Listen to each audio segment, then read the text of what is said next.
की बात है। 29 साल के अंकित दिल्ली में अपने घर में एसी चलाकर रात में सो रहे थे। सुबह के 4 बजे अचानक उनके सीने में दर्द उठा। दर्द इतना बुरा था कि नींद खुल गई। शरीर पसीने से तरबतर था। घर में कोई नहीं था जो अंकित को अस्पताल ले जा सकता। अंकित ने कराहते हुए दर्द को सहा। घंटे भर में दर्द कम हुआ तो फिर से नींद आ गई। सोकर उठे तो तबीयत थोड़ी ठीक लगी, तो अंकित ने डॉक्टर के पास जाने का फैसला टाल दिया। लेकिन अगले दिन चलने फिरने से लेकर रोजमर्रा के काम में भी उन्हें दिक्कत आई। इसलिए अंकित ने डॉक्टर के पास जाने का फैसला किया। डॉक्टर ने अंकित की बात सुनकर उन्हें इकोकार्डियोग्राम कराने की सलाह दी। इकोकार्डियोग्राम में पता चला कि 36 घंटे पहले अंकित को जो दर्द उठा था वो हार्ट अटैक था। डॉक्टर की बात सुनकर अंकित के होश उड़ गए। वो समझ ही नहीं पा रहे थे कि इतनी कम उम्र में हार्ट अटैक कैसे आ सकता है। आंकड़े बताते हैं कि कम उम्र में हार्ट अटैक वाले मामले दिनों दिन भारत में बढ़ते जा रहे हैं। अमेरिका के एक रिसर्च जर्नल में छपे लेख के मुताबिक 2015 तक भारत में 6.2 करोड़ लोगों को दिल से जुड़ी बीमारी हुई। इनमें से तकरीबन 2.3 करोड़ लोगों की उम्र 40 साल से कम है, यानी 40% हार्ट के मरीजों की उम्र 40 साल से कम है। भारत के लिए ये आंकड़े अपने आप में चौंकाने वाले हैं। जानकार बताते हैं कि पूरी दुनिया में भारत में ये आंकड़े सबसे तेजी से बढ़ रहे हैं। healthdata.org के मुताबिक प्री मैच्योर डेथ यानी अकाल मृत्यु के कारणों में 2005 में दिल की बीमारी तीसरे नंबर पर थी, लेकिन 2016 में दिल की बीमारी अकाल मृत्यु का पहला कारण बन गया है। 10-15 साल पहले तक दिल की बीमारी को अक्सर बुजुर्गों से जोड़कर देखा जाता था, लेकिन पिछले एक दशक में दिल से जुड़ी बीमारी के आंकड़े कुछ और कहानी कहने लगे हैं। देश के जाने माने कार्डियोलॉजिस्ट और पद्मश्री से सम्मानित डॉक्टर S.C. मनचंदा के मुताबिक दरअसल देश के युवाओं का दिल कमजोर हो गया है। डॉक्टर मनचंदा फिलहाल दिल्ली के सर गंगाराम हॉस्पिटल में हैं। इससे पहले वो एम्स में कार्डियो विभाग के कई सालों तक हेड रह चुके हैं। उनके मुताबिक कमजोर दिल का कारण हमारे नए जमाने की जीवन शैली है। देश के युवाओं में फैले लाइफस्टाइल डिसऑर्डर के लिए वो 5 कारणों को अहम मानते हैं: जीवन में तनाव, खाने की गलत आदत, कंप्यूटर इलेक्ट्रॉनिक उपकरणों पर देर तक काम करना, स्मोकिंग, तंबाकू, शराब की लत और पर्यावरण का प्रदूषण। अंकित ने भी बीबीसी को बताया कि 22 साल की उम्र से वो सिगरेट पीते थे। 29 साल के होते होते वो चेन स्मोकर बन गए थे, लेकिन हार्ट अटैक आने के 2 साल बाद अब उन्होंने सिगरेट पीना छोड़ दिया है।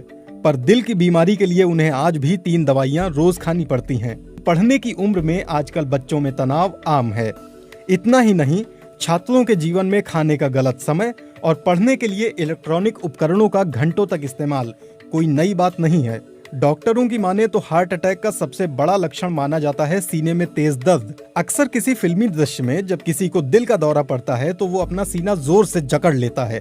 दर्द के मारे उसकी आंखों में घबराहट दिखने लगती है और वो जमीन पर गिर पड़ता है। हम सभी को लगता है कि दिल का दौरा पड़ने पर ऐसा ही एहसास होगा जैसे हमारे सीने को कुचला जा रहा है।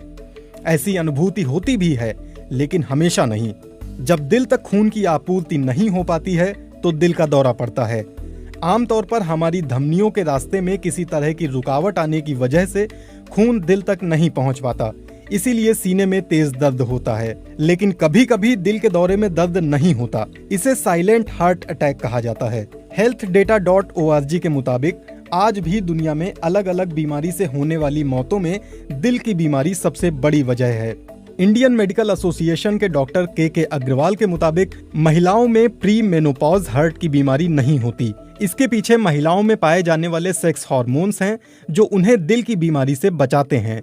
लेकिन पिछले कुछ समय में महिलाओं में प्री मेनोपॉज वाली उम्र में भी हार्ट अटैक जैसी बीमारियां देखी जा रही हैं। पब्लिक हेल्थ फाउंडेशन के डॉक्टर श्रीनाथ रेड्डी के मुताबिक अगर कोई महिला स्मोकिंग करती है या गर्भ निरोधक पिल्स का लंबे समय से इस्तेमाल करती रही है तो प्राकृतिक रूप से उसके शरीर की हार्ट अटैक से लड़ने की क्षमता कम हो जाती है। डॉक्टर रेड्डी के मुताबिक मेनोपॉज के 5 साल बाद महिलाओं में भी हार्ट अटैक का खतरा पुरुषों के बराबर ही हो जाता है।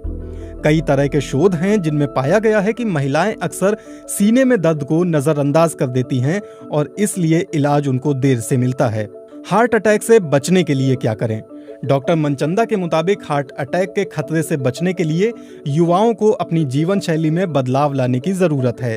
उनके मुताबिक बहुत हद तक योग से ये बदलाव संभव है। वो योग को हार्ट अटैक से बचाव का सबसे कारगर तरीका मानते हैं। डॉक्टर मनचंदा कहते हैं, योग से न सिर्फ तनाव दूर होता है, बल्कि लोग शांत चित्त और ज्यादा एकाग्र होते हैं। हार्ट अटैक से बचना है तो ट्रांस फैट से बचें। इसके अलावा डॉक्टर मनचंदा के अनुसार युवाओं को दिल की बीमारी से बचाने के लिए सरकार को भी कुछ मदद करनी चाहिए। इस सवाल पर कि सरकार कैसे हार्ट अटैक रोक सकती है, डॉक्टर मनचंदा बताते हैं, जंक फूड पर सरकार को ज्यादा टैक्स लगाना चाहिए, जैसे सरकार तंबाकू और सिगरेट पर लगाती है। साथ ही जंक फूड पर बड़े बड़े मोटे अक्षरों में वार्निंग लिखी होनी चाहिए। सरकार इसके लिए नियम बना सकती है। डॉक्टर मनचंदा की माने तो ऐसा करने से समस्या जड़ से खत्म तो नहीं होगी, लेकिन लोगों में जागरूकता जरूर बढ़ेगी। अक्सर ये भी सुनने में आता है कि हार्ट अटैक का सीधा संबंध शरीर के कोलेस्ट्रॉल लेवल से होता है, इसलिए अधिक तेल में तला हुआ खाना ना तो बनाएं न खाएं। लेकिन इस बात में कितनी सच्चाई है? डॉक्टर मनचंदा कहते हैं, कोलेस्ट्रॉल से नहीं, लेकिन ट्रांस फैट से हार्ट अटैक में दिक्कत ज्यादा आ सकती है। ट्रांस फैट शरीर में अच्छे कोलेस्ट्रॉल को कम करता है और बुरे कोलेस्ट्रॉल को बढ़ाता है। वनस्पति और डालडा ट्रांस फैट के मुख्य स्रोत होते हैं, इसलिए इनसे बचना चाहिए। जानकारों के मुताबिक इन तरीकों पर अमल करके